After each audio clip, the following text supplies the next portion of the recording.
Respiratory therapy, Lesson 7, Modes of Ventilation 1. This unit covers the basics of respiratory therapy. The goal for this lesson is to learn about the types of ventilator modes, and to understand PCV and VCV.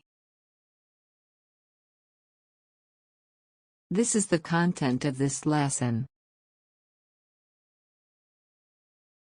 First of all, the mode of ventilation refers to the difference in characteristics of ventilation determined by different levels of volume and pressure according to individual patients' conditions such as with or without spontaneous breathing. In other words, the ventilator mode determines how the ventilator operates according to the patient's breathing.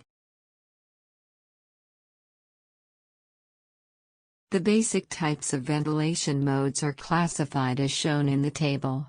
The top row shows PCV that controls ventilation by pressure and also VCV that controls ventilation by volume. AC, SIMV, and CPAP, in the vertical columns differ in how they respond to spontaneous breathing. Only, CPAP works the same way with both PCV and VCV.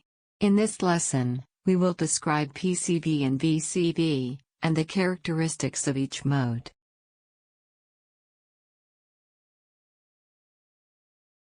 PCV refers to pressure-controlled ventilation, which controls airway pressure by applying a preset inspiratory pressure for a preset period of time.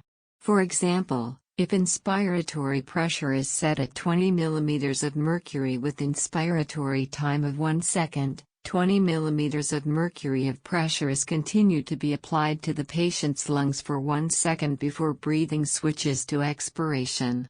In this case, we know that 20 mm of mercury is being applied to the airway, but we do not know how much tidal volume is being delivered.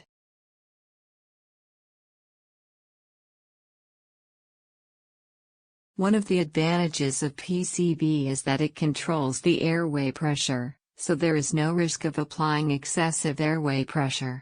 Also, even if a small leak occurs in the circuit, the ventilation volume does not change significantly as it is controlled by pressure. On the other hand, the disadvantage is that the ventilation volume changes depending on the lung expandability, so careful management is required by paying close attention to changes in ventilation volume.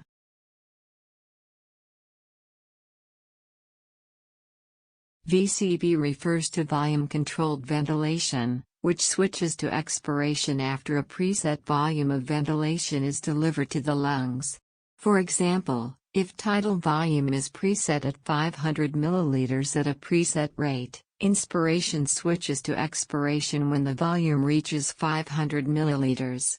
In this case, we know how much tidal volume is delivered, but we cannot determine the airway pressure.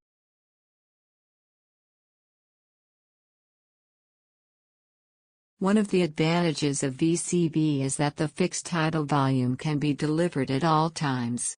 Since the tidal volume determines the value of carbon dioxide, it is easier to manage the carbon dioxide levels when the volume is fixed. The disadvantage is that the airway pressure may change depending on the lung expandability, and if there is a small leak in the circuit, the airway pressure may be reduced. Therefore, it is necessary to pay close attention to changes in airway pressure when using VCV.